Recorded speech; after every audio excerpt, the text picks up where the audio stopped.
Hi, this is Brother Chuck Salam. I'm very excited. We're going to be looking at one of the most exciting prophecies to me in all of the Bible, and it's amazing how few Christians really understand this. This is a prophecy that was contained in the writings of Moses, and it was given 1,400 years before Jesus was born in Bethlehem. Now, the Bible is full of prophecies. There are dozens of prophecies about Jesus. Some of them are Western-style prophecies, and some of them are Eastern-style prophecies. The Eastern-style prophecy is a prophecy that's in the form of an allegory or an analogy. The best known one of that would be the Passover lamb. In 1 Corinthians chapter 5, when Paul is talking about the sin of sexual immorality in the church, he says, Christ, our Passover lamb, has been sacrificed, so now we eat the bread without yeast. This is the logic that he uses. The Passover lamb in Exodus chapter 12 was an allegorical style prophecy, which meant that all the elements in the Passover lamb story, which really happened, corresponded to something that happened later on in the life of Jesus. He was the male without defect. He was sacrificed at twilight. We are saved by the blood that was shed, that saves our bodies. None of his bones were broken while he was on the cross, and the people after that would eat a memorial meal every year to celebrate that. And then after the lamb was sacrificed, the people had a period where they would take all the yeast out of the house. They would have no yeast. And so the yeast represents sin. So Paul is making the point, after the lamb is sacrificed, then we do away with sin in our lives. So that's an example of an allegorical style prophecy. We're going to be looking in this lesson at another allegorical style prophecy contained in the very life of Moses itself. And perhaps one of the reasons why a lot of Christians don't know this is because they don't read the Old Testament that much. Most Christians, both in Europe, in America, and Asia, focus on the New Testament, and they don't read the Old Testament that much, so they don't know very much about the life of Moses. So we're going to be talking a little bit about that to understand the prophecy. So this is the gospel message is hidden in a story long before the time of Jesus. And I hope that this will strengthen your own faith in Christ, those of you who are Christians. It will help you be more effective in persuading other people to come to faith. And also, I hope it will inspire you to open your eyes and look more deeply into the Old Testament scriptures yourself. I want to begin by looking at something that Jesus himself said. We're going to turn to John chapter 5 and read verses 45 and 46.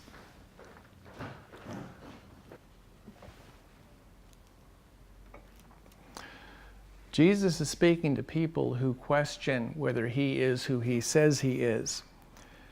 And he says in verse 45, "Do not think I shall accuse you to the Father. There is one who accuses you, Moses, in whom you trust. For if you believe Moses, you would believe me, for he wrote about me. But if you do not believe his writings, how will you believe my words?" So Jesus obviously here is speaking to Jewish people, and he's challenging them. He says, you're putting your faith in Moses. Moses wrote the first 5 books of the Bible. He gave the 10 Commandments. He says, you put your faith in Moses, but Moses is the one who wrote about me. So if you believe Moses, you believe in me. And a question that I ask Christians is, Jesus says Moses wrote about him. Where did Moses write about Jesus? And most Christians can't answer that question. Where did Moses write about Jesus? Well, we're going to take a look at that in our lesson today. Now, as I mentioned, Moses wrote the first 5 books of the Bible: Genesis, Exodus, Leviticus, Numbers, Deuteronomy. So it's going to be, the answer is going to be found somewhere in there. This also reminds me of Jesus in John chapter 1, when he found Philip and said to him, "Follow me." Philip went to find Nathanael, And he said, we found the one Moses wrote about in the law, and also the prophets wrote, Jesus of Nazareth, the son of Joseph. So Philip tells Nathanael, this is the one Moses wrote about in the law. So they're talking about the same thing here. So what are Jesus, Nathanael, and Philip all talking about? Now, many people talk about the Messiah in the Bible. David and Daniel spoke about the Messiah, the Christ who was going to come in the future. Malachi talked about Elijah becoming before the day of the Lord. Isaiah wrote in Isaiah 53 about the suffering servant.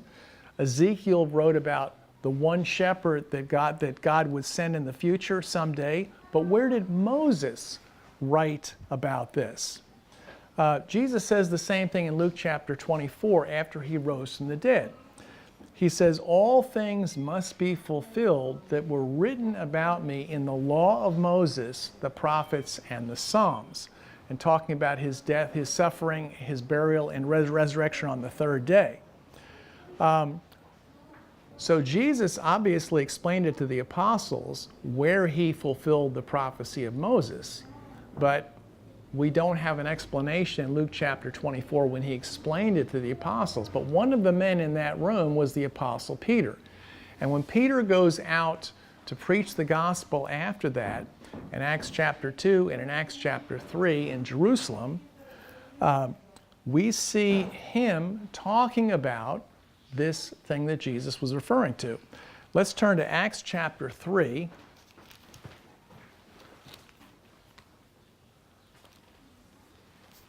Peter says, for Moses truly said to the fathers, the Lord your God will raise up for you a prophet like me from among your brethren. Him you shall hear in all things, whatever he says to you. And it shall be that every soul who does not hear the prophet shall be utterly destroyed from among the people. So Peter goes on to say that Samuel and all the prophets after that spoke about the coming of Jesus. But he mentions one specific prophecy here in Moses. Let's turn back to that prophecy. Peter is quoting from the old Greek version, the Septuagint. So I'm going to read from the same version right here in Deuteronomy chapter 18, starting in verse 15. Now, just to give you an idea, this is about 1,400 years before Jesus. The Jews have crossed out of Egypt. They've gone through the wilderness. And this is near the end of Moses' life. In the book of Deuteronomy, he's retelling the story of all the things that have happened right before he dies. And many years beforehand, he had gone up to Mount Sinai and gotten the Ten Commandments. So he's talking about this much later. It's his last warning to the Jewish people. In verse 15, this is a very important prophecy. I want you to pay attention to every single word here. Deuteronomy 18:15, the Lord your God will raise up for you a prophet like me from your brethren. Him you shall hear, according to all that you asked from the Lord your God in Horeb in the day of the assembly, saying, let us not hear again the voice of the Lord our God, nor let us see this great fire any more, lest we die. Then the Lord said to me, what they have spoken is good. I will raise up for them a prophet like you from among their brethren, and I will put my words in his mouth, and he shall speak to them whatever I command. Therefore, whatever man will not listen to whatever the prophet speaks in my name, I will require it of him. So this is the prophecy that Peter is talking about in Acts chapter 3. He's saying that this prophecy, this is where Moses was writing about Jesus. Later on in the book of Acts, in Acts chapter 7, Stephen makes the same connection. He says that this prophecy is about Jesus. So when Jesus said, if you believe Moses, you believe me because he wrote about me, this is what he's talking about. Moses is recounting the story. He says to the people, remember when I went up to Mount Horeb, that's Mount Sinai, that's where he gave the Ten Commandments. The Lord came down on the mountain shook, the people were afraid, and they said to Moses, please don't have the voice of God speak to us anymore. You just tell us what he what he tells us. And Moses came down with the 10 Commandments. Moses is telling the people here, the 10 Commandments are in Deuteronomy chapter 5 and Exodus chapter 20. Here, Moses is retelling the story, and he says, actually, after the 10 Commandments, God gave me one more commandment. He said that in the future, I will send them, I will raise up a prophet like you from among their brothers, and they must listen to him. So Moses is saying there's going to be more that's revealed in the future. One prophet will come in the future, and the people must listen to him or they will be cut off. And this is the point that Peter is making. So there are many elements of this prophecy I want to take a look at here. First of all, I want to take a look at, he says, he's going to raise up a prophet from among their brothers. Well, what does that mean? He's talking about, remember when God came down and spoke to us at Horeb at Mount Sinai? He's talking to the Jews. These were the people who came out of Egypt. He says it's going to be one of your brothers, the prophet. This prophet is going to be from among their brothers. That's the first thing. He's not going to be a foreigner. In the chapter before this, Moses says, when you appoint a king, it must be from one of your own brothers. He uses the same language. He says it can't be a foreigner. God says when you marry other people, it must be from among your brothers. It can't be a foreigner. He's talking to the Jews here. He's obviously saying this person must be a Jew. So whoever the prophet is, if he's not Jewish, he can't be the one that Moses is talking about here. So that's one important thing, that he had to be a Jew. He was going to be from their brothers. And then the next thing he says, it's going to be a prophet like you. The Lord will raise up a prophet like you. Now, when he says like there, I was thinking, well, what does that word mean? So I'm looking back. It's the same word that's used when he says that in Psalm 1 that the man who meditates on the word of God will be like the trees planted by streams of water. It's similar to. So he's saying that this prophet that comes will be one of their brothers, and he will be similar to Moses. Well, what does that mean? He's going to be similar to Moses or like Moses.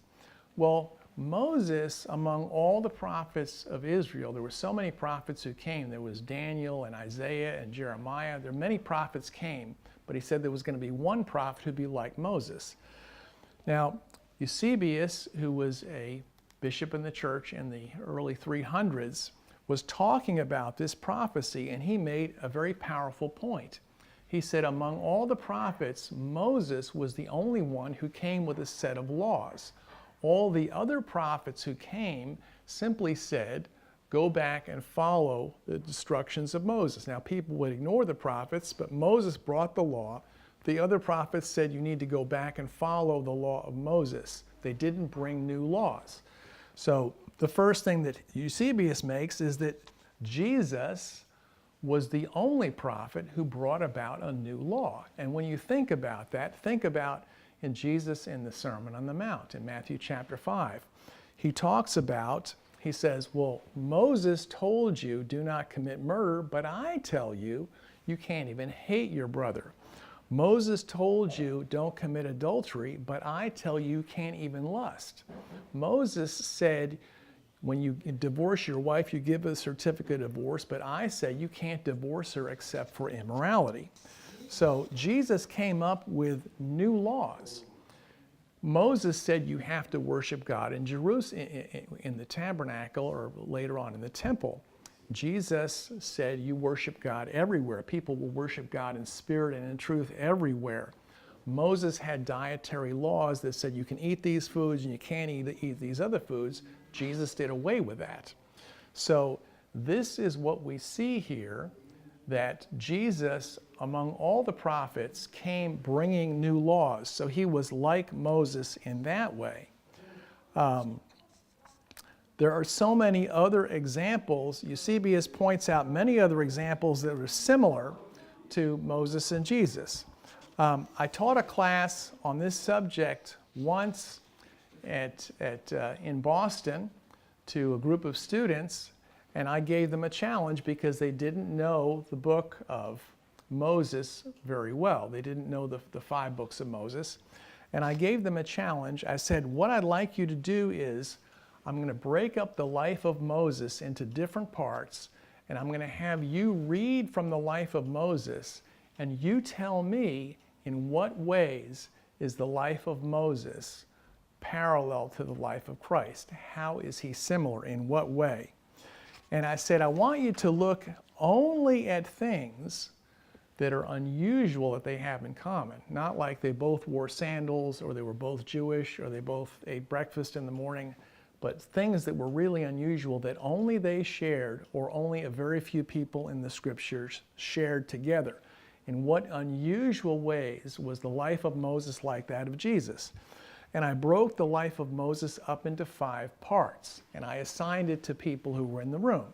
The first part was Moses' childhood and early life. I said, you group read Exodus chapter 1 to 5. The second group was Moses' battles with Pharaoh. And I said, you read Exodus chapter 6 and 7 and 10, 11, and 12. The third group, I said, you can look at the Exodus, how Moses led the people out of Egypt, the story of Exodus 13, 14, and 15, and then how Paul retells the story in 1 Corinthians chapter 10. The fourth group, I said, I want you to look at the time that Moses was leading people through the wilderness, through the desert for 40 years. So you read Exodus 17, 18, 19, 20, and also Numbers 21. And the last group, I said, I want you to look at the end of Moses' life, which is Numbers chapter 27 and Deuteronomy chapter 30 to 34. So I broke the group up into 5 parts, and I said, I want you to look at the 5 different parts of Moses' life, because they weren't that familiar with the Old Testament. You look at it, and then I said, and you tell me what you find that's parallel between Moses and Jesus, and I only want things that are very, very unusual, and let's pull together what we find from that. And I would encourage you to do the same thing on your own. If you're listening to this, you can stop the lesson at this point and try this out yourself, or you can do it in a class situation. Break up the life of Moses, look at it, and you're probably much more familiar with the life of Jesus than Moses, but look at the life of Moses and make a list of all the unusual similarities. And then we'll come back and we'll take a look at what the similarities are that we found. And that's what we did.